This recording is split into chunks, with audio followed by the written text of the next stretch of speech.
ఈరోజు మనం తీసుకునే నిర్ణయం భావితరాల భవిష్యత్తు నిర్ణయిస్తుంది.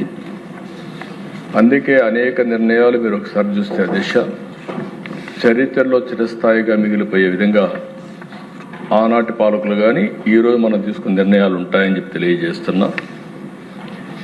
అలాంటి సమస్యల పరిష్కారానికి నేను ఎప్పుడూ చెప్తాను, ఇక్కడేదో మనం అపోజిషన్ పార్టీని దృష్టిలో పెట్టుకొని పనిచేయొద్దండి.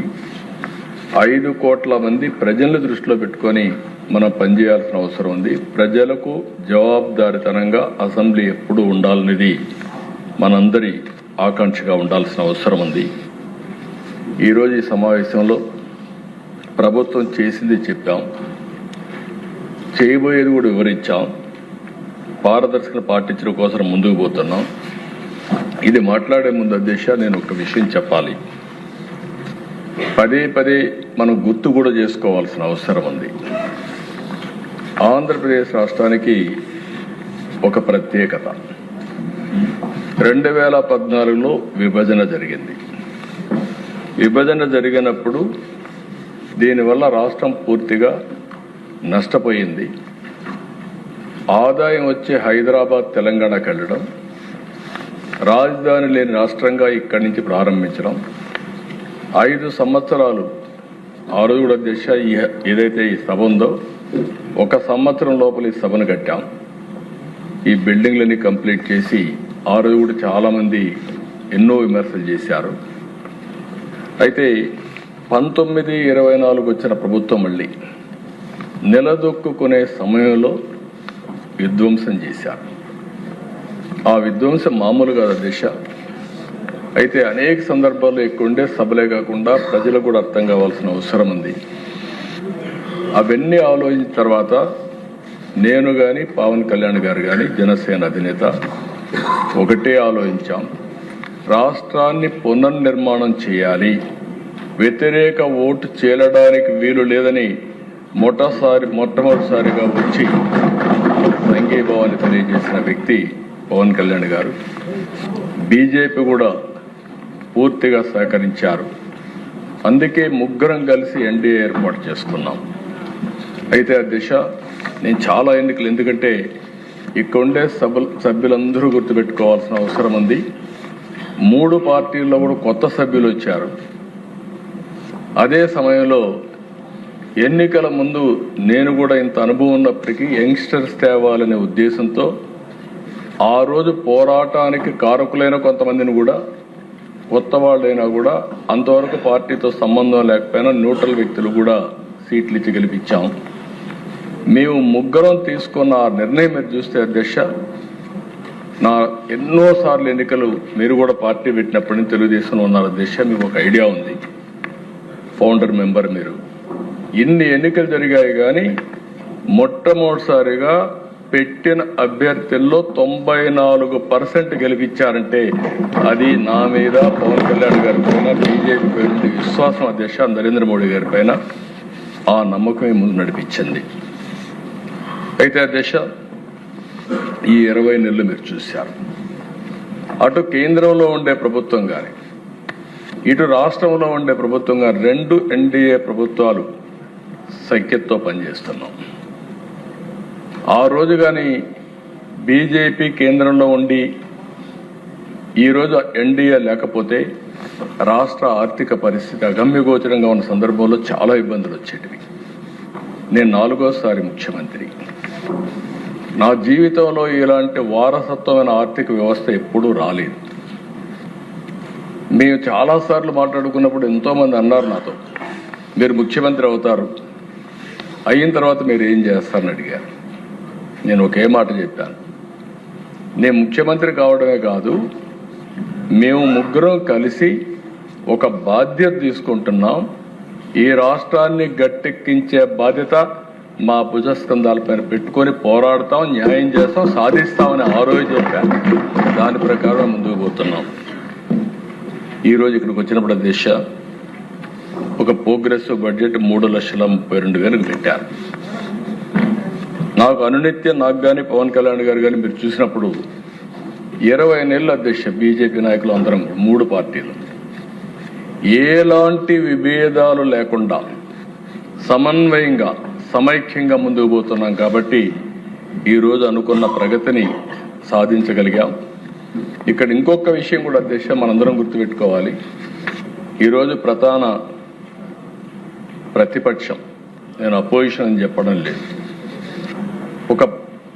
నిన్నటి వరకు అధికారం ఉన్నారు, 11 సీట్లు గెలిపించారు. 11 సీట్లు గెలిపిస్తే హౌస్కు రావాలి కదా అధ్యక్ష. ప్రతిపక్ష హోదా ఇస్తేనే వస్తామని కండిషన్ పెట్టారు. అంటే ప్రతిపక్ష హోదా ఇచ్చేది స్పీకర్ గారు అధికార పక్షం కాదు. ప్రజలు ఎవరికి ఓటేస్తే వారు ప్రభుత్వాన్ని ఏర్పాటు చేస్తారు. ప్రజలు ఓటేసి మొత్తం సీట్లు ఇస్తే, తగినన్ని సీట్లు ఇస్తే వాళ్లకు ప్రతిపక్ష హోదా ఇవ్వాలా లేదని ప్రజలు నిర్ణయించి పంపించారు అధ్యక్ష. రెండోది, ఒక ముఖ్యమంత్రి పైన ప్రభుత్వం పైన అవిశ్వాస తీర్మానం పెట్టాలన్నా, స్పీకర్ పైన అవిశ్వాస తీర్మానం పెట్టాలన్నా రాజ్యాంగంలో స్పష్టంగా ఉంది. అలాంటి రాజ్యాంగ విలువలు పాటించకుండా విమర్శించే పార్టీని ఏమనాలి నాకైతే అర్థం కాలేదు. ఆ విషయం కూడా మనం గుర్తుపెట్టుకోవాల్సిన అవసరం ఉంది. అయితే అధ్యక్ష, బాధ్యత 20 నెలలు, అనేక సవాళ్లు, కష్టాలు, సమస్యలను అధిగమించి ట్రాక్లో పెట్టాం. నేనేదో అన్ని సాధించేసామని చెప్పడం లేదు, కానీ ఆ రోజు ఒక మాట చెప్పాం, సూపర్ 6 ఇస్తామని చెప్పాం. ఎన్ని ఇబ్బందులున్నా సూపర్ హిట్ చేశామని మరొక్కసారి మీ అందరికీ విజ్ఞప్తి చేస్తున్నాం. ఇంకొక పక్కన అధ్యక్ష, విధ్వంసం నుంచి వికాసం వైపు నడిపిస్తున్నాం. సంక్షోభం నుంచి సంక్షేమం వైపు 9,72,000 కోట్ల రూపాయల అప్పుల భారం. వ్యవస్థలు ఒకటి కాదు అధ్యక్ష, అన్ని వ్యవస్థలు ఇబ్బంది పడే పరిస్థితి వచ్చాయి, విధ్వంసం అయ్యే పరిస్థితి వచ్చింది. ఇంకొక పక్కన అధ్యక్ష, ఈరోజు మీరు ఒకసారి చూసినప్పుడు ఆ రోజు జరిగినటువంటి విధ్వంసాన్ని కేంద్ర సహాయంతో 92 పథకాలు ఇప్పుడే డిప్యూటీ సీఎం గారు చెప్పారు. 27,000 మొత్తం కావాల్సింది మనకు 85,000 కోట్ల రూపాయలు జేజేఎంలో కావాలి. వీళ్ళు క్లెయిమ్ చేసింది 27,000 కోట్లు. అది కూడా స్టాండ్ అలోన్ పెట్టారు. కేంద్రం పెట్టిన జేజేఎం యొక్క ఉద్దేశం ఏదైతే అష్యూర్డ్ వాటర్ నుంచి పైప్ లైన్ వేసి ఇంటింటికి కొళాయి ఇవ్వాలని సంకల్పంతో ముందుకు పోతే వీళ్ళు దాన్ని మార్చేసి ఎక్కడికక్కడ స్టాండ్ అలోన్ సిస్టమ్స్ పెట్టే పరిస్థితికి వచ్చారు. కడాన దేశ వీళ్ళు ఖర్చు పెట్టింది 5 సంవత్సరాల్లో 2,000 కోట్లు ఖర్చు పెట్టారు. మేము అధికారంలోకి వస్తానే కేంద్రం ఈ పథకం టైం కూడా అయిపోయిందంటే నేను డిప్యూటీ సీఎం గారు మేము వెళ్ళి కేంద్రాన్ని ఒప్పించి ఎక్స్టెన్షన్ తెచ్చాం. మొన్నే కేబినెట్లో ఒప్పుకున్నారు. మళ్ళీ 27,000 కోట్లకు ఒప్పుకున్నారు అధ్యక్ష. ఈ 27,000 కోట్లు ఎట్లా ఖర్చు పెట్టాలని నేను వర్కౌట్ చేస్తున్నాం. నేను really appreciate our Pawan Kalyan garu నిన్న కూడా వచ్చారు, సుదీర్ఘంగా చర్చ చేశారు. వారు ఏంటంటే, నేను ఒక మాట చెప్పాను, అష్యూర్డ్ వాటర్ ఇద్దామంటే వారు ఒకటి నా దృష్టి తీసుకొచ్చారు. అష్యూర్డ్ వాటర్ వల్ల అన్ని గ్రామాల్లో నీళ్లు ఇవ్వలేము, మనం చెప్పిన మాట కూడా నిలబెట్టుకునే పరిస్థితి ఉండదు. హైబ్రిడ్ మోడల్లో వెళ్దాం. మొట్టమొదటిసారిగా ఇంటింటికి కొళాయి ఇవ్వడానికి పూర్తి చేద్దాం. రాబోయే రోజుల్లో మళ్ళీ అక్కడి నుంచి మనకి ఎప్పుడు వెసులుబాటు వస్తే అప్పుడు అష్యూర్డ్ వాటర్కి కనెక్ట్ చేద్దామని చెప్పారు. దాని ప్రకారం ప్లాన్ తయారు చేస్తున్నారు. దానికి మనస్ఫూర్తిగా అభినందిస్తున్నానని చెప్పి కూడా నేను తెలియజేస్తున్నాను. ఇది అయిన తర్వాత అధ్యక్ష 93 కేంద్ర పథకాల్లో 85 డీఫంక్ట్ అయిపోయినాయి. నేను ఢిల్లీకి వెళ్తే మాకు డబ్బులు ఇమ్మని నేను ఒక లెటర్ ఇస్తే వాళ్ళు నాకు కౌంటర్ విష్ లిస్ట్ ఒకటి ఇచ్చేవాళ్ళు. మీకు ఇచ్చిన డబ్బులు డైవర్ట్ చేశారు, ముందు ఆ డబ్బులు ఖర్చు పెట్టండి, యూసీలు ఇవ్వండి, అప్పుడు మేము డబ్బులు ఇస్తామనే పరిస్థితికి వచ్చారు. మన దగ్గర డబ్బులు లేవు. మా ఫైనాన్స్ డిపార్ట్మెంట్ ప్రతిరోజు ఒక పక్క సంక్షేమ కార్యక్రమాలు ఇమ్మంటే డబ్బులు లేవు, ఇంకొక పక్క కేంద్ర పథకాలని స్ట్రైటన్ చేయమని డబ్బులు లేకపోతే అనునిత్యం మీరు ఒక విధంగా ఆలోచిస్తే పోరాటమే. ఫైనల్గా మీరు చూస్తే 85 కేంద్ర పథకాలని రివైవ్ చేశాం. పోయిన సంవత్సరం ట్రాక్లో పెట్టాం. ఈ సంవత్సరం పూర్తిగా ఖర్చు పెట్టి ఎక్స్ట్రా మనీ డ్రా చేయడానికి కూడా మళ్ళీ ప్రిపేర్ అవుతున్నాం అధ్యక్ష. రేపు అసెంబ్లీ అవుతానే, అందుకే కేశవ్ గారికి కూడా చెప్పాం, అసెంబ్లీ ముందుగానే పెట్టండి, అవసరమైతే ఫస్ట్ వీక్ అంతా క్లోజ్ చేద్దాం, సెకండ్ వీక్ మీరు అందరూ ఢిల్లీకి వెళ్ళండి, ఆల్ మినిస్టర్స్ సెక్రటరీస్ ఢిల్లీకి వెళ్ళండి. కొన్ని రాష్ట్రాలు నిధులు ఉపయోగించకుండా ఉంటాయి, అవి కూడా డ్రా చేస్తే కాస్తో కోస్తో ఇప్పుడే కేశవ్ గారు ఇప్పుడు ఒక 2,000, 3,000, 5,000 కోట్లు ఇస్తే కొంత వెసులుబాటు వస్తుందని ప్రయత్నం చేస్తున్నాం. అలాంటి నిరంతరం ఈ కార్యక్రమాన్ని కొనసాగిస్తున్నాం. ఇంకొక పక్కన అధ్యక్ష, ఈరోజు మీరు చూస్తే ప్రభుత్వ ఆస్తులు పెట్టి తాకట్టు పెట్టి డబ్బులు బారో చేశారు, అధిక ఇంట్రెస్ట్ పెట్టారు. ఆ రోజు మనం పేపర్లో చదువుకున్నాం. MRO office, primary health centres, ఇవన్నీ ఇంకొక పక్కన సర్క్యూట్ హౌస్, ఇలాంటి ఆస్తులు పెట్టి తీసుకొచ్చే పరిస్థితికి వచ్చారు. రేట్ ఆఫ్ ఇంట్రెస్ట్ కూడా 12%, 13%.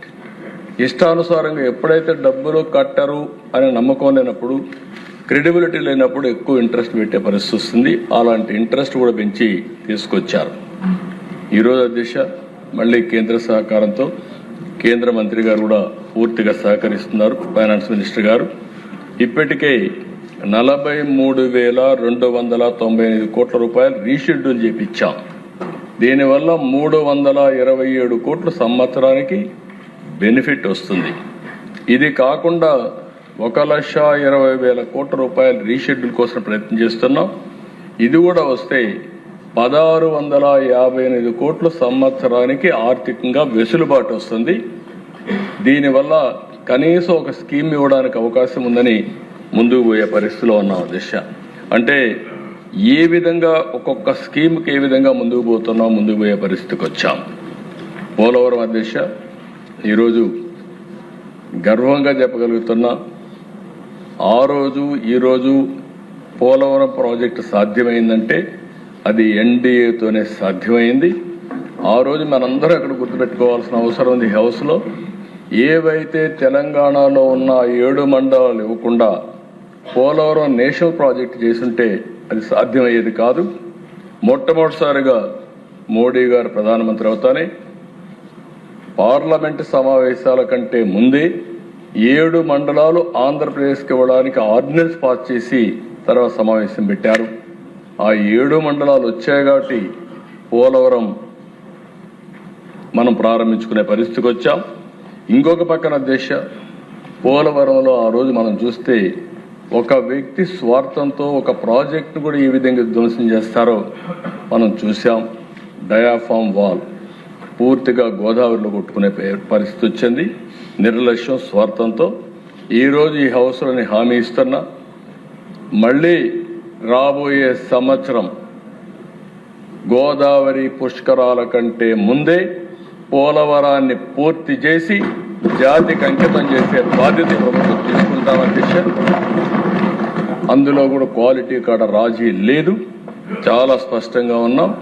ఏదైతే ఇంటర్నేషనల్ ఎక్స్పర్ట్స్ ఉన్నారు, కేంద్ర ప్రభుత్వం సిడబ్ల్యూసి ఉంది, వాళ్ళ ఆధ్వర్యంలో ప్రతి ఓటు కూడా పూర్తి చేసి ఈ ప్రాజెక్టును పూర్తి చేసే బాధ్యత తీసుకోవడమే కాకుండా జాతికి అంకితం చేస్తామని చెప్పి కూడా నేను మీకు తెలియజేస్తున్నా. అమరావతి కేంద్ర సహకారంతో ఈరోజు ట్రాక్లో పెట్టాం. 3 ఏళ్లలో ఒక రూపగా ఇది వస్తుంది. నెక్స్ట్ సెషన్కంతా ఎమ్మెల్యేలు కూడా మీ క్వార్టర్స్లో మీరు ఉండే వెసులుబాటు వస్తుంది. ఇక్కడే ఉంటారు, ఇక్కడే మినిస్టర్స్ కానీ అందరం కూడా కార్యక్రమాలు చేసే పరిస్థితికి వస్తాం. ఒకటే హామీ ఇస్తున్నాను దిశ. ఆ రోజు హైదరాబాద్లో సైబరాబాద్ కట్టాం. ఈరోజు హైయెస్ట్ పర్ క్యాపిటల్ ఇన్కమ్ తెలంగాణకు వచ్చే పరిస్థితి వచ్చింది. ఈరోజు మళ్ళీ హామీ ఇస్తున్నాం, అమరావతి భవిష్యత్తులో నెంబర్ 1 రాజధానిగా భారతదేశమే కాకుండా ప్రపంచం మెచ్చుకునే విధంగా కట్టే బాధ్యత తీసుకుంటాం. విశాఖ ఉక్కు, ఆంధ్రుల హక్కు, దీన్ని కూడా పూర్తిగా మనం కాపాడుకునే పరిస్థితికి వచ్చాం. కేంద్రం డబ్బులు ఇచ్చారు. డబ్బులు ఇచ్చిన తర్వాత దిశ మీరు ఒకసారి చూస్తే ఫస్ట్ టైం ప్రాఫిట్లు కూడా వచ్చాయి. దీనికి కూడా రాష్ట్ర ప్రభుత్వం అనేక విధాలుగా వెసులుబాటు కల్పించామని చెప్పి కూడా నేను మీకు తెలియజేస్తున్నా. అదే ఇక్కడ ఉన్నప్పుడు సభ్యులకు కానీ ప్రజలకు కానీ అర్థం కావాల్సిన అవసరం ఉంది. ఈరోజు ఈ ప్రభుత్వం తీసుకున్న నిర్ణయాలు భవిష్యత్తులో ఏ విధంగా ఈ రాష్ట్రానికి ప్రయోజనకరమో కూడా మనం ఆలోచించాల్సిన అవసరం ఉంది. మొదటి దశ మీరు ఒకసారి చూస్తే నీటి భద్రత, వాటర్ అనేది చాలా ముఖ్యం. ఈ 2 సంవత్సరాల్లో రాష్ట్ర ప్రభుత్వం అనేక నిర్ణయాలు తీసుకున్నాం. ఈ 20 నెలల్లో మీరు ఒకసారి చూస్తే దిశ హంద్రి నీవా,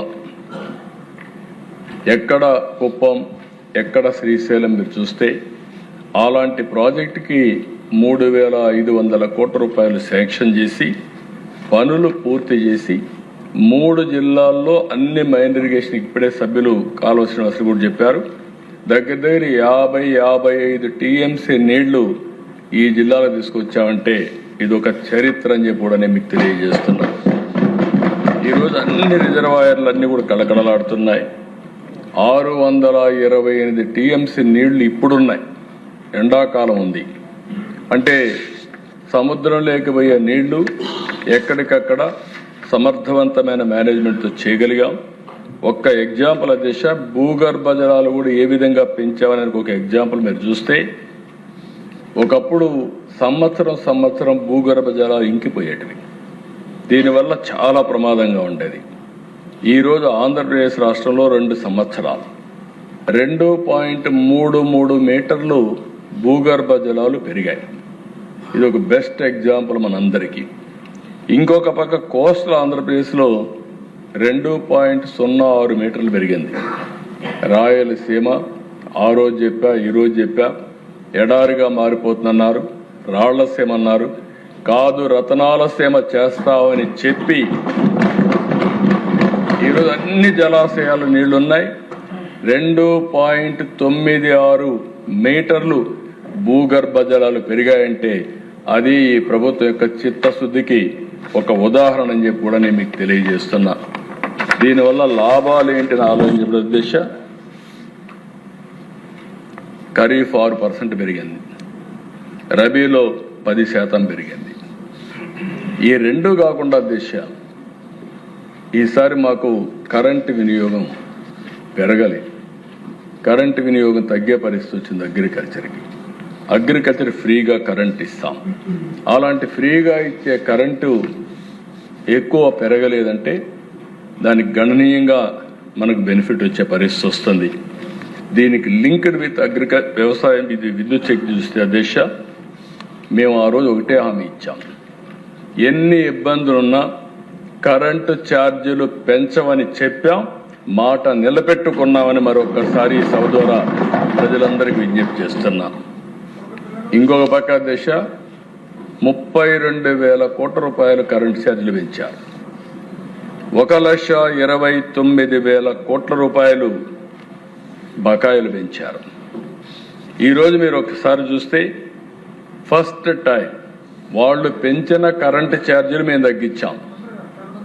ట్రూ ఆఫ్ ఛార్జెస్ వేస్తే భారం వేస్తే దాన్ని ట్రూ డౌన్ ఛార్జెస్ కింద ఒక్కొక్క యూనిట్కి 13 పైసలు చొప్పున 4,498 కోట్ల రూపాయలు కరెంటు భారాన్ని తొలగించిన ఘనత కూడా ఈ ఎన్డీఏ ప్రభుత్వం. ఇంకొక పక్కన దిశ భవిష్యత్తులో సూర్యఘర్ ఇప్పటికే 1,00,000 ఇండ్ల పైన సోలార్ ప్యానెల్స్ పెట్టించాం. ఏప్రిల్ మే లోపల 6 లక్షల ఇండ్లకు సోలార్ తరపున పెట్టించే పరిస్థితి వస్తాం. ఇక్కడ ఎమ్మెల్యేస్ కూడా లాస్ట్ టైం నేను చెప్పాను, మీ నియోజకవర్గంలో పేదవాళ్ళందరికీ ఎస్సీలు ఎస్టీలకు ఉచితంగా ఇస్తాం. ఒకవేళ మిగులు కరెంట్ ఉంటే గ్రిడ్కి ఇచ్చే పరిస్థితి వస్తుంది. మళ్ళీ అవసరమైనప్పుడు తీసుకునే అవకాశం ఉంటుంది. దయచేసి ఫోకస్ చేయండి. ఈ యొక్క సూర్యఘర్ని మనం తీసుకుపోగలిగితే ఎస్సీ ఎస్టీ ఫ్రీగా ఇస్తాం. బీసీలకు కూడా 20,000 రూపాయలు మనం సబ్సిడీ ఇస్తున్నాం. దీన్ని పూర్తిగా ఉపయోగించుకోవాల్సిందిగా మిమ్మల్ని అందరినీ కోరుతున్నాం. ఇంకో పక్కన కుసుమ్ కూడా 1200 మెగావాట్లకు పోతున్నాం. ఫైనల్గా మైక్రో గ్రిడ్ కాన్సెప్ట్ తీసుకుంటాం. నేను ముందే చెప్పాను, మన సమర్థతతో రాబోయే రోజుల్లో మామూలు పేదల పైన కానీ రాష్ట్ర ప్రజానీకం పైన కానీ కరెంటు భారం పూర్తిగా తగ్గించే బాధ్యత ఈ ప్రభుత్వం తీసుకుంటాం. ఈ సంవత్సరం ₹5.19 నుంచి ₹4.80 తగ్గిస్తాం. రాబోయే సంవత్సరం ఇంకా తగ్గిస్తాం. ఒక దీక్షతో పనిచేస్తున్నాం. నా ఆలోచన అయితే రాబోయే 3-4 సంవత్సరాల్లో ₹5.19 నుంచి ఒక టార్గెట్ మాత్రం మీరందరూ సహకరిస్తే సాధిస్తాం. ₹4 తగ్గించాలని చెప్పి ఆలోచిస్తున్నాం. ఇది భారతదేశంలోనే కాకుండా ప్రపంచంలో ఒక చరిత్ర అవుతుంది. దీనికోసం పనిచేస్తున్నాం అని చెప్పి కూడా నేను మీకు తెలియజేస్తున్నా. ఇది కాకుండా దేశ అగ్రికల్చర్లో చాలా స్పష్టంగా ఉన్నాం. అగ్రిటెక్ ఒక పాలసీ కింద పెట్టుకున్నాం. ఇప్పటికే మీరు చూస్తే కొన్ని ఇబ్బందులు కూడా వస్తున్నాయి. ఆ ఇబ్బందులు కూడా నేను చెప్తాను. కానీ యాజ్ ఆన్ టుడే అగ్రికల్చర్లో రాయలసీమ హార్టికల్చర్ హబ్గా తయారు చేయాలని ఈ సంవత్సరం కేంద్రం కూడా ఒప్పుకున్నారు. ఇన్ ప్రిన్సిపల్ 30,000 కోట్ల రూపాయలతో కేంద్రం శాంక్షన్ చేస్తున్నారు. ప్రైవేట్ ఇన్వెస్ట్మెంట్ 70,000 కోట్లు వస్తుంది. 1,00,000 కోట్ల రూపాయలతో 9 జిల్లాల్లో హార్టికల్చర్ హబ్ చేసి ప్రపంచానికే నెంబర్ 1గా చేస్తాం. దీనివల్ల దేశం చాలా ఉపయోగపడుతుంది. ఇక్కడ అక్వాకల్చర్ హబ్గా చేసుకోవడానికి కూడా మనం ముందుకు పోతున్నాం. మనం వాణిజ్య పంటలతో ముందుకు పోయి ప్రజల ఆహారపు అలవాట్ల ప్రకారం ఇవన్నీ చేయాలని ముందుకు పోయే సమస్యలో కొన్ని ఇబ్బందులు వస్తాయి. దాన్ని కూడా ఏ విధంగా మనం ముందుకు పోవాలనో మనం ఆలోచిస్తామని చెప్పి కూడా నేను మీకు తెలియజేస్తున్నా. ఇంకొక పక్కన అధ్యక్ష, నేను ఎన్నో సందర్భాల్లో చెప్తున్నా, ఈరోజు మనందరం కష్టపడేది పేదల కోసం కష్టపడుతున్నాం. అందరికీ మెరుగైన జీవన ప్రమాణాలు ఇవ్వాలని కష్టపడుతున్నాం. అందుకే టాప్ 10 ప్రిన్సిపల్స్ పెట్టుకున్నాం. ఇందులో నెంబర్ 1 జీరో పావర్టీ. అదే సమయంలో జీరో పావర్టీ రోజుకి ఏ విధంగా చేయాలని ఇప్పుడే మినిస్టర్ గారు చెప్పారు, ఫైనాన్స్ మినిస్టర్ గారు చెప్పారు. ఇందులో జీరో పావర్టీ దీనికోసమే కొత్తగా P4 తీసుకొచ్చాం. P4లో కూడా కొత్తగా ఒక పేరు పెట్టాను, MBK, మార్గదర్శి బంగారు కుటుంబం 10-20 పాలసీ. అంటే మార్గదర్శి బంగారు కుటుంబానికి MBK అన్నాం. 10-20 పాలసీ అంటే టాప్ 10%, బాటమ్ 20% చేయూతనివ్వాలి. ఇది నిరంతరం జరగాల్సిన అవసరం ఉంది. ఈ ప్రభుత్వం యొక్క ఆశయం ఆర్థిక అసమానతలు తగ్గించే దిశలో నిరంతరం పనిచేయడానికి సిద్ధంగా ఉన్నామని చెప్పి కూడా నేను మీకు తెలియజేస్తున్నాను. ఏ కొద్ది మందికి వెసులుబాటు ఇవ్వడం కాదు, ఫ్యామిలీ కార్డు కూడా తీసుకొస్తున్నాం. రాబోయే రోజుల్లో ప్రతి ఒక్క దానికి ఒక ఐడెంటిటీ కార్డు లేకుండా మీరు ఒక్కసారి స్వాపింగ్ చేస్తే ఎవరెవరు దేనికి ఎలిజిబుల్, ఏమేమి డ్రా చేశారు, వ్యక్తిగతంగా ప్రతి ఒక్కరికి భద్రత కల్పించడానికి వాళ్ళకు వచ్చే బెనిఫిట్స్ ఇస్తాం. Family as a unit empower చేయడానికి ముందుకు పోతాం. ఆ ఫ్యామిలీకి ఇచ్చే వెల్ఫేర్ కానీ, అదేవిధంగా పావర్టీలో ఉండే వాళ్ళకు అదనంగా ఇచ్చేది కానీ, కేంద్రం రాష్ట్రం ఇచ్చే అన్ని కార్యక్రమాలు ఇంటిగ్రేట్ చేసి ముందుకు తీసుకుపోతామని చెప్పి కూడా నేను మీకు తెలియజేసుకుంటున్నాను. ఇంకో పక్కన దేశ ఈ ప్రభుత్వం వచ్చిన తర్వాత 25 పాలసీలు తీసుకొచ్చాం. ఈ 25 పాలసీల వల్ల లాభం ఏంటని మీరు ఒకసారి ఆలోచిస్తే, ఒక్క విశాఖపట్నంలో 610 MOUలు చేశాం.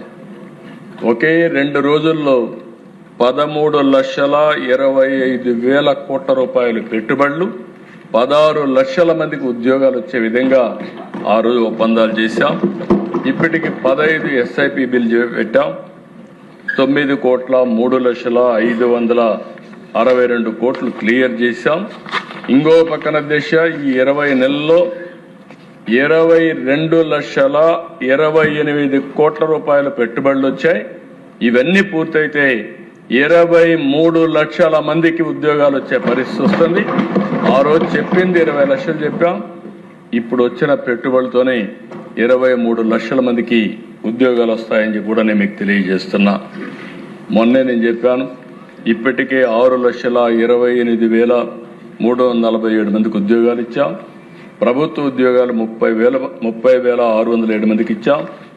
మెగా డిఎస్సి పెట్టాం, కానిస్టేబుల్స్కి ఇచ్చాం. ఇంకొక పక్కన ఇవన్నీ చేయడమే కాకుండా పర్యాటక రంగాన్ని పారిశ్రామిక హోదా ఇచ్చాం. దీంట్లో కూడా ఎక్కువ ఉపాధి కల్పిస్తామని చెప్పి కూడా నేను మీకు తెలియజేస్తున్నా. ఈరోజు ఇంకొక పక్కన దిశ ఇవన్నీ చేస్తున్నాయి. క్వాంటమ్ వ్యాలీ కానీ, డేటా సెంటర్ కానీ, గ్రీన్ ఎనర్జీ కానీ, సర్క్యులర్ ఎకానమీ కానీ ఇలాంటివి తీసుకొచ్చినప్పుడు కొత్తగా ఒక విధానానికి ముందుకు పోతున్నాం. రాబోయే రోజుల్లో ఇండస్ట్రీకి ఇచ్చే సబ్సిడీస్ అన్నీ కూడా ఎస్క్రో అకౌంట్ కూడా పెట్టి వాళ్ళకి ఎప్పటికప్పుడు ఆఫీస్కి వచ్చే పని కూడా లేకుండా వాళ్ళు కానీ అన్ని కానీ ఫుల్ఫిల్ చేస్తే నేరుగా వాళ్ళ అకౌంట్కి వెళ్ళిపోయే ఏర్పాటు చేస్తామని చెప్పి కూడా నేను మీకు తెలియజేస్తున్నాం. మొన్న నేను డిప్యూటీ సీఎం గారు పోయినప్పుడు సుప్రీంకోర్టు జడ్జెస్ కూడా వచ్చినప్పుడు మీడియేషన్ గురించి మాట్లాడారు. మేము కూడా వారితో మాట్లాడిన తర్వాత ఆ మీటింగ్లో కూడా నేను అనౌన్స్ చేశాను. దేశంలో ఫస్ట్ టైం మీడియేషన్ కోసం సక్సెస్ఫుల్ మీడియేషన్ అంటే 10,000, అదే మాదిరిగా అన్సక్సెస్ఫుల్ మీడియేషన్ 3,000 రూపాయలు ఆండ్రోరెం ఇచ్చే ఏర్పాటు చేసిన ఏకైక ప్రభుత్వం ఆంధ్రప్రదేశ్ ప్రభుత్వం అని చెప్పి కూడా నేను మీకు తెలియజేస్తున్నాను. నాకెప్పుడు కూడా ఒకటే ఆలోచన, ఏది కూడా లిటిగేషన్తో ఏది సాధించలేం, కానీ కన్సెన్సస్ ఉండాలి, డిస్కషన్ ఉండాలి, మీడియేషన్ ఉండాలి. అది కుటుంబానికి కానీ సమాజానికి కానీ మంచి జరిగే పనులన్నీ కూడా ఈ మీడియేషన్తో పూర్తి చేయాలని చెప్పేది ఉద్దేశం. ఇంకో పక్కన దిశ నాలా యాక్ట్. చాలామంది అన్నారు ఏదో డబ్బులు వస్తుంది దీన్ని తీసేస్తున్నారంటే అభివృద్ధికి అవరోధం కలిగిస్తుంది కాబట్టి నాలా చట్టాన్ని తీసేసి పూర్తిగా అభివృద్ధికి నాంది పలికాం, అవినీతికి కట్టడి చేశామని చెప్పి కూడా నేను మీకు తెలియజేస్తున్నా. కొత్తగా జన్ విశ్వాస్ కేంద్రం తీసుకొచ్చారు. దీనికి కూడా ముందుకు పోతున్నాం. ఏవైతే అవుట్డేటెడ్ లాస్ కానీ ఎక్కడైనా అభివృద్ధికి అవరోధంగా మారిన లాస్ అన్ని కూడా మారుస్తున్నాం. జన్ విశ్వాస్ ద్వారా మొన్న మీరు బిల్లు కూడా పాస్ చేశారు. ఇవి కూడా తీసుకొస్తామని చెప్పి కూడా నేను మీకు తెలియజేసుకుంటున్నా. ఇంకొక పక్కన అధ్యక్ష, ఈరోజు నేను మనస్ఫూర్తిగా ఇక్కడే అందరిని అభినందిస్తూ డిప్యూటీ సీఎం గారు చాలా ఎఫెక్టివ్గా మీరు చూసే దిశ గత ప్రభుత్వం 5 ఏళ్ళు 884 కిలోమీటర్లు సీసీ రోడ్లు వేశారు, 239 కిలోమీటర్లు బీటీ రోడ్లు వేశారు. ఈరోజు పల్లె పండుగ 1-2లో 4,990 కిలోమీటర్ల సీసీ రోడ్లు 2,495 కోట్లతో నిర్మాణం చేశారు. అది కూడా 20 నెలల్లో. అంటే వాళ్ళు చేసిన పని కంటే దగ్గర 5 ఇంతలు 6 ఇంతలు 20 నెలల్లో చేయగలిగారంటే అది ప్రభుత్వ విధానం అని చెప్పి కూడా నేను మీకు తెలియజేసుకుంటున్నా. ఇంకొక పక్కన మీరు ఆలోచిస్తే దేశ ఇప్పటికే 14,954 గోశాల నిర్మాణం చేశాం. అది కాకుండా 157 కమ్యూనిటీ పశువుల షెడ్లు నిర్మాణం చేసే పరిస్థితికి వచ్చాం. కొత్తగా మ్యాజిక్ డ్రైన్స్ తీసుకొచ్చారు.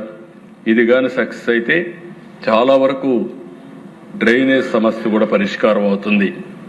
ఇంకొక పక్కన దిశ మీరు చూస్తే 15వ ఆర్థిక సంఘం నిధులతో పాటు స్థానిక సంస్థల నిధులతో బస్ షెల్టర్లు, రచ్చబండ్లు ఇలాంటివన్నీ 15,000 పనులు ఉన్నాయి.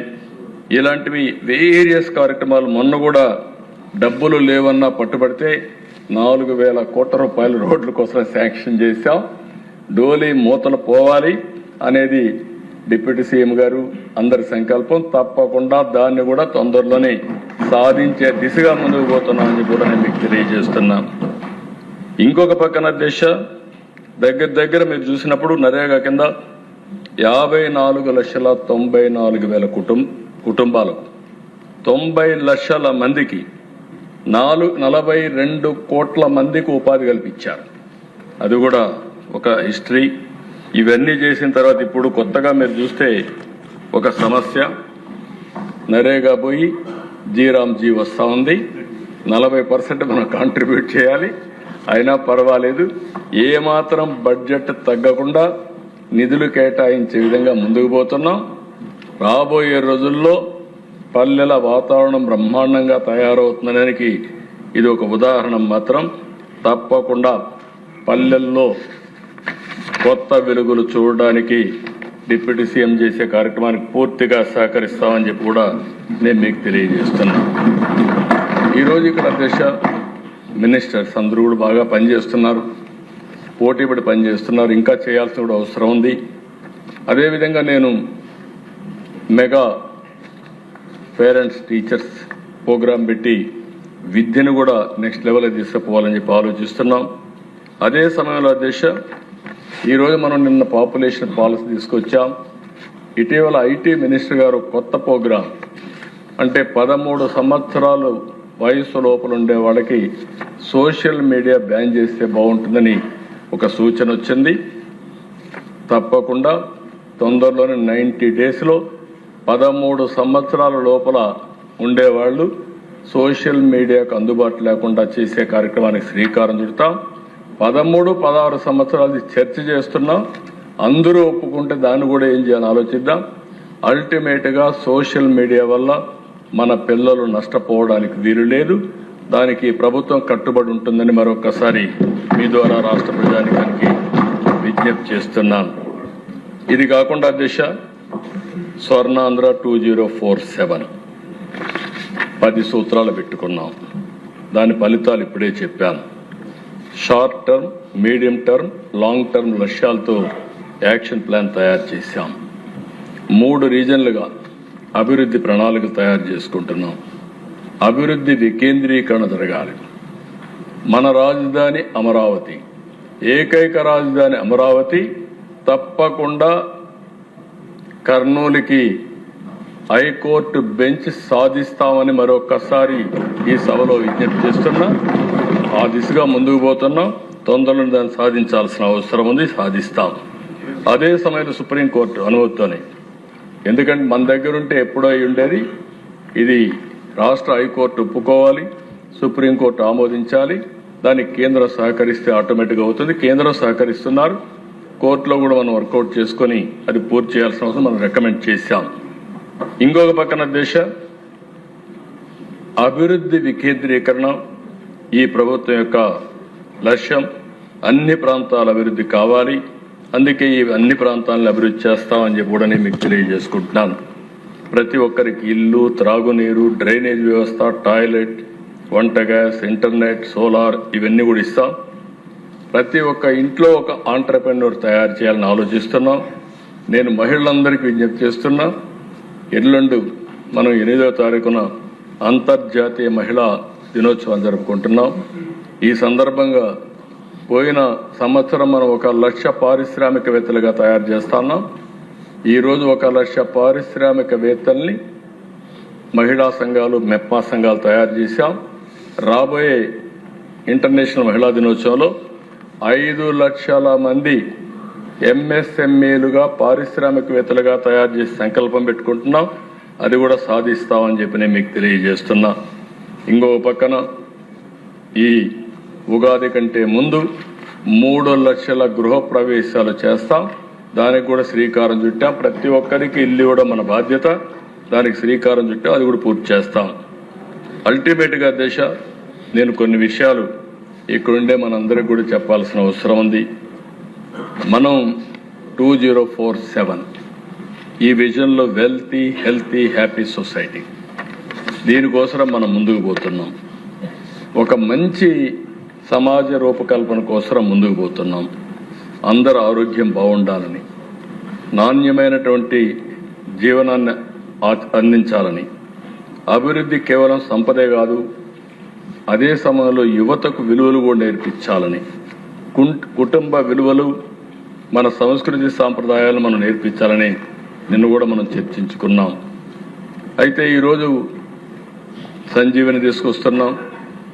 యోగా మీరు ఒకసారి చూస్తే అధ్యక్ష, 6 గంటలకు ఎవరు యోగా చేస్తారంటే, కాదు ప్రధానమంత్రి గారు వస్తామంటే చేస్తామని ఆఫర్ చేసి విశాఖపట్నంలో అధ్యక్ష నేను కూడా ఊహించలేదు, ఒక బ్రహ్మాండమైన ఈవెంట్ ప్రపంచం మొత్తం గుర్తించే విధంగా అవార్డ్స్, గిన్నీస్ రికార్డ్స్ వచ్చే విధంగా మన యోగా డే జరపగలిగా.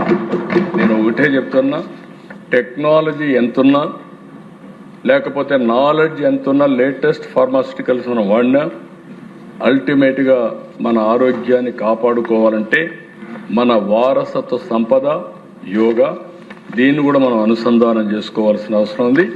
హెల్త్లో యోగా, నేచురోపతి, అదే మరి మెడిటేషన్, ఇవన్నీ కూడా అనుసంధానం చేసి ప్రివెంటివ్, అదే మరిగా క్యూరేటివ్, అదే మరి ప్రిడిక్టివ్, ఇలాంటివన్నిటితో ముందుకు పోతాం.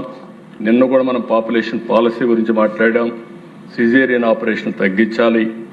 ఈ విధంగా మనం ఒక్కొక్క విషయాన్ని ఏ విధంగా చేయాలో మనం చేసే పరిస్థితిలో ఉండాలని కూడా మిమ్మల్ని కోరుకుంటున్నా. ఇంకో పక్క ZBNF కూడా వెళ్తున్నాం. టెక్నాలజీ కూడా నేను మిమ్మల్ని అందరినీ ఒకటే కోరుతున్నా. టెక్నాలజీతో నాకు అనుభవం ఉంది, చూశాను. కానీ టెక్నాలజీని వాడుకుంటే ఆయుధంగా పనిచేస్తుంది. టెక్నాలజీకి బానిస అయితే మాత్రం మన జీవితాలను నాశనం చేస్తుంది. అందుకే ఈరోజు సోషల్ మీడియా మాట్లాడుతున్నాం. ఈ టెక్నాలజీని కూడా వాడుకోవాలి. అదే సమయంలో అడిక్ట్ అయితే మాత్రం చాలా ప్రమాదం ఉంటుంది. ఈరోజు నేను చాలాసార్లు మీరు చూస్తే వేరియస్ యాంగిల్స్లో మనం పోరాడే పరిస్థితికి వస్తున్నాం. ఇప్పుడు ఒకప్పుడు నేను సెల్ ఫోన్ అంటే, ఇప్పుడే కేశవ్ గారు అన్నారు, మాకెందుకు సెల్ ఫోన్, మాకు పంప్ సెట్ కావాలన్నారు. నేను ఆ రోజు అన్నాను, సెల్ ఫోను కావాలి, పంప్ సెట్ కావాలి, రెండూ ఉంటేనే భవిష్యత్తు ఉంటుందని నేను చెప్పాను. ఈరోజు ఆ యాంగిల్ నుంచి మనం ముందుకు పోయి ఇంకొక యాంగిల్కి వచ్చాం. ఈరోజు అధ్యక్ష, వైట్ కాలర్ క్రైమ్స్ పెరుగుతున్నాయి, డిజిటల్ అరెస్టులు అవుతున్నాయి. ఇంకొక పక్కన ఎక్కడికక్కడ సైకోస్ అంతా కూడా సోషల్ మీడియాలో వచ్చి క్యారెక్టర్ అసాసినేషన్ చేసే పరిస్థితికి వచ్చారు. ఇటీవల 5 సంవత్సరాల్లో జరిగినటువంటి సమస్యలని మనం చూస్తే గంజాయి, అదే సమయంలో ఎక్కడికక్కడ డ్రగ్స్, దీనికి బానిసలైపోయి చాలా సమస్యలు చేసే పరిస్థితి వచ్చారు. నేను ఇప్పుడు మళ్ళీ ఒక మాట గట్టిగా చెప్తున్న అధ్యక్ష, ఎవడైనా సరే ఆడబిడ్డల జోలుకొస్తే అదే చివరి రోజు కావాలని మనస్సాక్షిగా కోరుకుంటున్నా. ఆడబిడ్డలకు పూర్తిగా రక్షణ ఇవ్వాల్సిన బాధ్యత మన పైనుంది. ఆ విషయం గుర్తుపెట్టుకోమని కోరుకుంటున్నా. ఇటీవల దేశ నేను చాలా సమస్యలు చూశాను. ఇదే హౌస్లో ఒకప్పుడు నేను నక్సలిజం గురించి మాట్లాడాను. ఆ రోజు కూడా చెప్పాను, ఈ సిద్ధాంతం శాశ్వతం కాదు, ఇది ఆచరణీయం కాదని చెప్పాను. సరే, నన్ను చాలామంది వ్యతిరేకించారు. కడాన నా మీదనే దాడి చేసే పరిస్థితి కూడా నేను భయపడలేదు. కానీ ఈరోజు 30 సంవత్సరాల తర్వాత చూస్తే ఏదైతే నక్సలిజం ఉందో అది కనుమరుగయ్యే పరిస్థితి వచ్చింది. ఇంకొక పక్క ఫ్యాక్షనిజం నేను ఆ రోజు చూశాను. ఫ్యాక్షనిజం అధ్యక్ష, రాయలసీమ కుటుంబాలు నాశనం అయిపోయే పరిస్థితికి వచ్చాయి. ఇప్పుడు పవన్ కళ్యాణ్ గారు, సినిమా వాళ్ళందరూ కూడా సినిమాలన్నీ కూడా రాయలసీమ ఫ్యాక్షనిజం పైన సినిమాలు తీసే పరిస్థితికి వచ్చారు. చిరంజీవి గారు, బాలకృష్ణ గారు అందరూ తీశారు. అలాంటి దానికి నేను ఒకటే ఆలోచించాను, 95-2004 ఎట్టి పరిస్థితుల్లో ఫ్యాక్షనిజం ఉండకూడదని డిసైడ్ చేసుకొని ముందు మా వాళ్ళకి చెప్పి ఫ్యాక్షనిజాన్ని పూర్తిగా రూపుమాపింది ఆ రోజు ఎన్డీఏ ప్రభుత్వం, తెలుగుదేశం ప్రభుత్వం అని చెప్పి నేను తెలియజేస్తాను. కమ్యూనల్ వైలెన్స్ దాన్ని కూడా రూపుమాపగలిగాం. అయితే అధ్యక్ష, రౌడీలు కూడా నేను ఒకసారి పెట్టాను. ప్రజలకు ఇబ్బంది కలిగించే రౌడీలే ఈ రాష్ట్రంలో ఉండకూడదని వాళ్ళని రాష్ట్ర బహిష్కరణ కూడా చేశాం. అలాంటి కఠినమైన చట్టాల ద్వారా, చర్యల ద్వారా మనం ముందుకు పోయాం. దానివల్లనే ప్రగతిని సాధించగలిగాం. ఈరోజు కొత్తది ఒకటి వచ్చింది. ఇదేంటో నాకు అర్థం కాలేదు, రప్ప అధ్యక్ష, చూస్తే నాకు ఎంత బాధ కలుగుతుందంటే, ఒక రాజకీయ నాయకుడు ఎక్కడికన్నా పోతే నిన్న వరుసగా ఇదే పని, రప్ప నడుమ జగన్ ప్రొద్దుటూరు పర్యటన, పోయింది పెళ్లికి, తప్పలేదు. అచ్చెన్నాయుడు గారు చెప్తే చావుకైనా పెళ్లికైనా ఒకటే మంత్రం. వెళ్ళాడు. వెళితే ఏంటి అధ్యక్ష ఇది, ఈయనకి సెక్యూరిటీ ఇవ్వలేదంటారు. సెక్యూరిటీ పోయిన ఏఎస్ఐ పరిస్థితి, ఆ రప్ప తిక్కొని ఈయన స్ట్రెచ్చర్ పైన తీసుకొచ్చారు.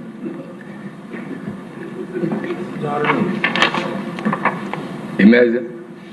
అంటే ఇక్కడ దేశ నాకు కనిపించేది ఏంటంటే, ఒక రాజకీయ నాయకుడు గంజాయి పైన మాట్లాడరు, డ్రగ్స్ పైన మాట్లాడరు, బ్లేడ్ బ్యాచ్ గురించి మాట్లాడరు, ఇలాంటి వాళ్ళ పక్కన పెట్టుకుంటారు. కడాన నేను నా రాజకీయ జీవితాలు ఎప్పుడు చూడలేదు దేశ. పొట్టేళ్లతో రక్తాభిషేకం చేస్తారు కటౌట్లకి. అంటే డైరెక్ట్గా ఇండైరెక్ట్గా హింసను ప్రోత్సహించడం ఒక రాజకీయ నాయకుడు చేయాల్సింది. నేను ఎప్పుడు నమ్మేది ఒకటే అధ్యక్ష, ఒకే మాట చెప్తాను, ఇది కూడా అధ్యక్ష, ఎవరైనా సరే పోస్ట్ మార్టానికి కారకులైన వారు తప్పకుండా పోస్ట్ మార్టానికే పోతారనేది నా ప్రగాఢమైన విశ్వాసం ఈవెన్ టుడే. అయితే అధ్యక్ష, వీళ్ళు ఈరోజు మనం చూస్తూ ఉంటే విధ్వంస యాత్రలు, ఎక్కడో పంట ఉంటుంది రోడ్డు మీద వేసి తొక్కిస్తారు, రేట్లు రాలేదంటారు, టైర్ల కింద వీళ్ళ టైర్ల కిందనే మనుషులు దొక్కిచ్చేసి పక్కలాగేసి వెళ్ళిపోతారు, ఆ నింద ప్రభుత్వం పైన వేస్తారు. పరామర్శకు వెళ్తారు, వీళ్ళ పరామర్శలు ఎవరో చనిపోతే వాళ్ళని పరామర్శించరు. ఇది ఎక్కడ కొత్త సాంప్రదాయం అర్థం కాదు. బల ప్రదర్శన, పరామర్శ పెట్టినప్పుడు బల ప్రదర్శన పెట్టి ఈ యొక్క మోటార్ సైకిళ్లు పెట్టి 5-6 కిలోమీటర్లు 10 కిలోమీటర్లు 6-7 గంటలు చేస్తారు. రోడ్ అంతా కూడా అంబులెన్స్లు పోతే దారి ఇవ్వరు, ఎవరైనా హాస్పిటల్ పోవాలంటే పోయే పరిస్థితి లేదు. ఇది ఎక్కడ సాంప్రదాయం నాకైతే అర్థం కావడం లేదు అధ్యక్ష. ఇంకొక పక్కన మీకు వీళ్ళకి ఎప్పుడు కూడా ఆ రోజు అధికారంలో ఉంటే విధ్వంసం చేశారు, ఇప్పుడు అపోజిషన్లో ఉంటే ఎక్కడికక్కడ ఇష్టానుసారంగా మాట్లాడుతూ పెట్టుబడులు రాకుండా అడ్డుపడతారు. పెట్టుబడులు వస్తే మేము వస్తాం, మళ్ళీ మేమంతా రీఓపెన్ చేస్తాం, ఫస్ట్ ఆ కేసే పెడతామని పీపీపీలు తీసుకుంటే వాళ్ళు రానియకుండా బెదిరిస్తారు. నేను ఎప్పుడు చూడలేదు దేశ ఇలాంటి కల్చర్. ఎప్పుడు కూడా నాకు సుదీర్ఘమైన రాజకీయ అనుభవం ఉంది, 45 ఏళ్ళు ఉంది. ఏ పార్టీ కూడా మరిగా బిహేవ్ చేయలేదు, ఆ విధంగా బిహేవ్ చేసే పరిస్థితికి వచ్చారు. ఇంకొక పక్కన అధ్యక్ష, ఎవడు చేయలేదు, సాహసం చేయలేదు, వెంకటేశ్వర స్వామి లడ్డు అపవిత్రం చేశారు. మామూలు నేరం కాదు అది. నేను ఇప్పుడు కూడా చెప్తాను అధ్యక్ష, ఇది ఏదో తెలియకుండా జరిగిన నేరం కాదు, కుట్రతోనే కావాలని పాల్పడ్డారు. నేను ఆ రోజు చెప్పాను, 7 కొండలు 2 కొండలు చేసినప్పుడే రాజశేఖర రెడ్డి గారు చెప్పా, తప్పు చేస్తున్నారు, ఇది కరెక్ట్ కాదని చెప్పా. మళ్ళీ 2 ఏళ్లు పోరాడితే 7 కొండలు కాదు 7 కొండలే ఉన్నాయని చెప్పి పరిస్థితికి వచ్చారు. అప్పుడు నేను 7 కొండలు ఎక్కి దేవునికి మొక్కు చెల్లించుకున్నాను అధ్యక్ష, నాకు జ్ఞాపకం ఉంది. అలాంటిది మొన్న మీరు చూస్తే ఎన్డీడీబీ ఇచ్చిన రిపోర్టు, ఆ తర్వాత జరిగిన పరిస్థితి ఈవెన్ టుడే అధ్యక్ష, దేశంలో ఉండే పూజారులు కానీ హిందూ మత పెద్దలందరూ కూడా గగ్గోలు పెడుతున్నారు. అపవిత్ర జరిగింది, ఇది కరెక్ట్ కాదు, యాక్షన్ తీసుకోవాలని చెప్తే కనీసం ఒక్క మాట అధ్యక్ష ఆ పార్టీ ఎక్కడ కూడా రిలీజ్ అయినట్టే కనపడదు. నేను అడుగుతాను అధ్యక్ష, నేను ఒక పేపర్లో కూడా చూశాను, ఒక ఆర్టికల్ని చూశాను అధ్యక్ష, ఏదో యేసు ప్రభువుకి అన్యాయం జరిగిందంటే అపాలజీ చెప్పారు. నేను అడుగుతున్నాను అధ్యక్ష, మీకు యేసు ప్రభువుకి అన్యాయం జరిగితే నువ్వు అపాలజీ చెప్పావు, నేను కూడా తప్పు చేస్తే నేను కూడా చెప్తాను. వెంకటేశ్వర స్వామిని అపవిత్రం చేస్తే దానికి సమాధానం లేదు అధ్యక్ష. ఇది డెలిబరేట్గా చేసింది అవునా కాదని అడుగుతున్న అధ్యక్ష. సమాధానం చెప్పండి. ఇది మీరు చూస్తే అధ్యక్ష, ప్రభువా క్షమించు, ఇది యేసు ప్రభువు జరిగిన అన్యాయం. ఎవరు సాక్షి పేపర్ ఎవరిచ్చింది? వైఎస్ జగన్. ఓకే, నువ్వు అక్కడొస్తే నువ్వు చేసిన వ్యక్తివి. ఇక్కడ వెంకటేశ్వర స్వామి నైవేద్యం ఇచ్చే నెయ్యిలో కల్తీ చేసి కనీసం రిపెంటెన్స్ లేదా? మీకు నమ్మకం లేకపోతే పోవద్దండి. నేను ఆ మాట చెప్పాను. నమ్మకం ఉండేవాళ్లే వెళ్తారు. నాకు నమ్మకం లేకపోతే నేను చర్చికి పోవాల్సిన పని లేదు. కానీ మత సామరస్యాన్ని గౌరవించినప్పుడు పోతాం.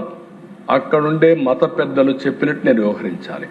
వాళ్ళ సాంప్రదాయాలను గౌరవించాలి. అదే నిజమైన ప్రజాస్వామ్యం. దీన్ని ఉల్లంఘించే పరిస్థితికి వచ్చారు. ఇది కరెక్ట్ పద్ధతి కాదని మరొకసారి తెలియజేస్తున్నా. దాని మీద కౌన్సిల్లో కూడా నిన్నటి వరకు ఇది చర్చ. అంటే కుట్ర కొనసాగుతూనే ఉంది. ముందు చేసింది అపవిత్రం డెలిబరేట్గా, ఇప్పుడు చేసేది కంటిన్యూషన్. అంటే మొత్తం ఈ మారిగా మాట్లాడితే రాబోయే రోజుల్లో వెంకటేశ్వర స్వామి పవిత్ర తగ్గిస్తాం, ప్రభావం తగ్గుతుంది అనుకుంటున్నారు. కానీ ఇటీవల కాలం నేను చూశాను అధ్యక్ష, ఆంధ్రప్రదేశ్లో దేవాలయాలకి ఒక 50% 75% పెరిగారు. అన్ని టెంపుల్స్కి ఎక్కువ వచ్చే పరిస్థితికి వచ్చారు. ఎవ్వరు ఏమీ చేయలేరు. ఇలాంటి అపవిత్రం చేయాలనుకుంటే వాళ్ళనే ప్రజలు చూసుకుంటారని చెప్పి కూడా నేను మీకు తెలియజేసుకుంటూ, ఇలాంటి వాళ్ళని నేను ఒకటే కోరుతున్నాను అధ్యక్ష, మనందరం కూడా ఆలోచించాల్సిన అవసరం ఉంది. నేను ప్రజలందరూ కూడా విజ్ఞప్తి చేస్తున్నా, రాజకీయాల్లో కొన్ని విలువలు ఉండాలి. నేను ఆ విలువలను కాపాడడంలోనే మనం ముందుకు పోవాల్సిన అవసరం ఉంది. ఈ విషయం ఒక పక్క ఉంటే అధ్యక్ష, మనకు సవాళ్ళు ఎట్టుంటాయంటే కొన్ని మనకు తెలిసి వస్తాయి, మనం చేసుకుంటూ వస్తాయి. కొన్ని ఎక్స్టర్నల్ ఫ్యాక్టర్స్ కూడా ఉంటాయి. ఈరోజు మీరు ఒకసారి చూస్తే జియో పొలిటికల్ సిచ్యువేషన్, మనం బడ్జెట్లు అన్నీ తయారు చేసుకున్నాం. ఎక్కడో యుద్ధాలు జరుగుతూ ఉంటే దాని ప్రభావం మన పైన కూడా పడతా ఉంది. ఈరోజు రైతులు ఉన్నారు అధ్యక్ష. నేను ఒక ఆశ పెట్టుకున్నా, మళ్ళీ ఒక 30,000 కోట్లు, ఇంకో పక్క ఆక్వాకల్చర్, వాణిజ్య పంటలు, ఎక్స్పోర్ట్స్, ఇవన్నీ మనం ఆశ పెట్టుకొని ముందుకు పోయే సమయంలో అక్కడ జరిగే యుద్ధాల వల్ల లాజిస్టిక్స్ అన్నీ కూడా డిజరప్ట్ అయ్యి వాళ్ళ పరిస్థితులు మన మార్కెట్ పైన పడే పరిస్థితి వస్తున్నాయి. ఈరోజు కొన్ని పంటలు అయితే నేను చూస్తే అరటి ధర తగ్గింది, ఎక్స్పోర్ట్స్ పడిపోయే పరిస్థితికి వచ్చాయి. ఇది ఇంకా కొన్ని రోజులు ఆయిల్ పైన ఉంటాయి. నేను ఒకటే అందరినీ కోరుతున్నా, ఈరోజు భారతదేశం కేంద్రంలో నరేంద్ర మోడీ గారు సమర్థవంతంగా ఆలోచించి దేశ భవిష్యత్తుని ఏ విధంగా కాపాడాలని ఆలోచిస్తున్నారు. అదే సమయంలో మనలో కూడా ఒక పట్టుదల రావాలి. పట్టుదల వచ్చి ఏ విధంగా ముందుకు పోవాలి, మనం చేసే పనులన్నీ కూడా ఇలాంటి సమయంలో ఇంకా సమర్థవంతంగా పనిచేసి ఎక్కడన్నా బయట నుంచి వచ్చే నష్టాన్ని మనం నివారించుకునే ప్రయత్నం కూడా చేయాల్సిన అవసరం ఉందని చెప్పి కూడా నేను మీకు తెలియజేసుకుంటున్నా. ఇది ఒక ఇష్యూ అయితే అధ్యక్ష, ఇక్కడుండే ఎమ్మెల్యేస్ అందరినీ ఒకటే కోరుతున్నా. ఈరోజు చట్టసభలో ఉన్నాం, మనకు అరుదైన అవకాశం. ఈ విషయం ప్రతి ఒక్కరూ గుర్తుపెట్టుకోవాల్సిన అవసరం ఉంది. ప్రజలు ఆశీర్వదించారు, పార్టీలు మద్దతు ఇచ్చాయి. ఈరోజు మనందరం ఎమ్మెల్యేలు అయ్యాం. కానీ రాష్ట్రం మనందరి దగ్గర నుంచి ఒకటే ఎక్స్పెక్ట్ చేస్తూ ఉంది. కఠోరమైన నిబద్ధతతో మనం ముందుకు పోతేనే మంచికి చెడుకి వ్యత్యాసాన్ని మనం చూపలేం. ఈరోజు ప్రజలు ఇచ్చిన అవకాశాన్ని మనం అమ్ము చేసుకోవడం కూడా కరెక్ట్ కాదు. నేను, పవన్ కళ్యాణ్ గారు, బీజేపీ నాయకులు కొంతమంది క్రమశిక్షణతో ఉంటేనే చాలదు. ప్రతి ఒక్క ఎమ్మెల్యే కానీ, అటు అధికార యంత్రాంగం కానీ, కింద నుండే వాళ్ళందరూ కూడా ఒక పద్ధతి ప్రకారం ఉంటేనే ఇది సాధ్యం అవుతుంది. నేను ఒకటే మిమ్మల్ని అందరినీ నిన్నామన్నా కూడా నేను సమీక్షలు కూడా చేసినప్పుడు చెప్తున్నా, సమస్యల పరిష్కారం చేస్తూ ముందుకు పోతున్నాం. ఫైనల్గా నేను ఒకటే మిమ్మల్ని కోరేది, ఒక క్రూషియల్ సమయంలో మనం ఇక్కడ ఉన్నాం. ఏదో ఎమోషన్గా డిస్టర్బ్ అవ్వడం లేకుంటే కొన్ని సమస్యలు క్రియేట్ చేయడం కరెక్ట్ కాదు. ఏ వ్యక్తి కూడా ఇక్కడుండే ఎమ్మెల్యేస్లో కానీ మంత్రుల్లో కానీ అందరిలో కానీ మనం ఓన్గా మనం గెలిచి ఇక్కడ రాలేదు. మేము ఒక నమ్మకం కలిగించడానికి నేను పవన్ కళ్యాణ్ గారు చాలాసార్లు ఆలోచించాం. బీజేపీ అమిత్ షా గారితో మాట్లాడాం. అందరం కలిసి ఒక నిర్ణయం తీసుకున్నాం. ఆ నిర్ణయం తీసుకున్నప్పుడు ఇక్కడుండే ఎమ్మెల్యేస్ అందరినీ కోరుతున్నా, ఏ పార్టీ ఎమ్మెల్యే అయినా సరే, ఎన్డీఏలో ఉండే ఎమ్మెల్యేస్, మీ వల్ల మీరు నమ్ముకున్న పార్టీకి చెడ్డ పేరు రాకూడదు. వ్యక్తిగత ఎమోషన్లకి లేకుంటే వ్యక్తిగత ప్రవర్తన పార్టీ ఇమేజ్ దెబ్బతినకుండా చూసుకోవాల్సిన బాధ్యత మనందరిపైన ఉంది. ఇది క్రూషియల్ టైం. మళ్ళీ చెప్తున్నా, నేను చాలా సమయాలు చూశాను. విభజన, 1924 విధ్వంసం, ఇప్పుడు మళ్ళా వచ్చాం 20 నెలలు. ఎక్స్టర్నల్గా చూస్తే ఏమవుతుందో అనిశ్చిత పరిస్థితి. ఇంటర్నల్గా మనం కూడా తప్పులు చేస్తే దీనివల్ల ఇంకా ఇబ్బందులు పెరిగే పరిస్థితి వస్తుంది. దయచేసి మీరందరూ గుర్తుపెట్టుకోవాల్సిన అవసరం ఉంది. 3 పార్టీలు మేము ఎప్పుడప్పుడు మాట్లాడుకుంటాం. ఏ వ్యక్తికి ఎక్కడ ఇబ్బంది ఉన్నా మాకు చెప్పి మీ సమస్యలు పరిష్కారం చేసుకోవాలి తప్ప, ప్రజాప్రతినిధిగా ఉండే మీరు ఏమాత్రం ప్రజలకి అనుమానం వచ్చే పరిస్థితి కానీ పార్టీలకు చెడ్డ పేరు వచ్చే పరిస్థితి వస్తే నష్టం జరుగుతుందని చెప్పి కూడా నేను మీకు తెలియజేసుకుంటూ, ఇది మీటింగ్లో చెప్పాల్సిన మాట, కానీ ఎందుకు ఇక్కడ చెప్తున్నానంటే ఒక పవిత్రమైన యజ్ఞం చేస్తున్నాం. ఏ వ్యక్తి వల్ల అభివృద్ధి ఆగిపోకూడదు, ప్రజల్లో అపనమ్మకం రాకూడదు. నిరంతరం ఎన్డీఏ కంటిన్యూ అయితేనే ఈ రాష్ట్రానికి భవిష్యత్తు ఉంటుందని మరొకసారి మీ అందరికీ తెలియజేస్తున్నాను. చాలాసార్లు పవన్ కళ్యాణ్ గారు చెప్పారు, 15 సంవత్సరాలు ఈ ఎన్డీఏ కూటమి కొనసాగితే తద్వారా రాష్ట్రానికి మంచి జరుగుతుంది, దానికోసం మేము కలిసి పనిచేస్తున్నామన్నారు. ఈరోజు గుజరాత్లో అధ్యక్ష 25 సంవత్సరాలుగా ఒకే పార్టీ అధికారంలో ఉంది, బీజేపీ అధికారంలో ఉంది. కేంద్రంలో నరేంద్ర మోడీ గారు 3వసారి అయ్యారు. నాకు ఏమాత్రం అనుమానం లేదు. 4వసారి కూడా ప్రధానమంత్రిగా నరేంద్ర మోడీ గారు ఉంటారు. ఎన్డీఏ వస్తుంది. ఇక్కడ కూడా మనందరికి ఒక అజెండా ఉంది. మళ్ళీ 2029 ఎన్డీఏ గెలవాలి. అదే సమయంలో మనందరికి ఒక అజెండా ఉంది, 2047 స్వర్ణాంధ్రప్రదేశ్. స్వర్ణాంధ్రప్రదేశ్లో మనం అనుకున్న లక్ష్యాలు సాధించడానికి ప్రపంచంలోని అత్యంత శక్తివంతమైన జాతిగా తెలుగు జాతి తయారు కావాలంటే మనలో కూడా ఒక నిబద్ధత ఉంటేనే సాధ్యం. నిరంతరం శ్రమ చేస్తేనే సాధ్యం. ఒక నాలెడ్జ్ ఎకానమీని అందిపుచ్చుకుంటూనే మనలో కూడా క్యారెక్టర్ ఉంటే తప్ప ఇది సాధ్యం కాదు. దానికి పూర్తిగా నేను చాలా కంట్రీస్ చూశాను. వాళ్ళు ఎంత డిటర్మినేషన్ అంటే అధ్యక్ష, ఆ డిటర్మినేషన్తో ముందుకు పోగలిగారు. ఇప్పుడు భారతదేశం కూడా మనం ముందుకు పోవాల్సిన అవసరం. ఇవన్నీ నేను ఫారిన్ అఫైర్స్ అవన్నీ ఇక్కడ మాట్లాడను, అనవసరం అవన్నీ. కానీ మనం గుర్తుపెట్టుకోవాల్సింది, మన బాధ్యతను మరిచిపోకుండా అందరం కలిసి సమిష్టిగా ముందుకు పోదాం. 20 నెలల్లో అనుకున్న దానికంటే కొంత మెరుగైనటువంటి ప్రోగ్రెస్ సాధించాం. రాబోయే ఇప్పుడే పవన్ కళ్యాణ్ గారు చెప్పి 30 ఏళ్ళు సరిపడా విధ్వంసం జరిగింది. ఆ విధ్వంసం నుంచి బయట రాగలిగామంటే, కనీసం ఊపిరి పీల్చుకోగలిగామంటే అది మనం చూపించిన చొరవ, కేంద్రం ఇచ్చిన సహకారం అని చెప్పి మరొకసారి తెలియజేసుకుంటూ, మరొకసారి ఇక్కడ ఉండే ఎమ్మెల్యేస్ అందరం ఇదే దీక్షతో ముందుకు పోవాలని మరొకసారి కోరుకుంటూ, మీ నియోజకవర్గాల్లో ప్రభుత్వం చేసే అన్ని కార్యక్రమాలని ప్రజలకు చేరువయ్యే విధంగా, సుపరిపాలన ఇచ్చే విధంగా మీరు అన్ని విధాల చర్యలు తీసుకోవాల్సిందిగా మరొకసారి కోరుకుంటూ, ఈ అవకాశాన్ని ఇచ్చిన మీకు నమస్కారాలు, ధన్యవాదాలు. Thank you.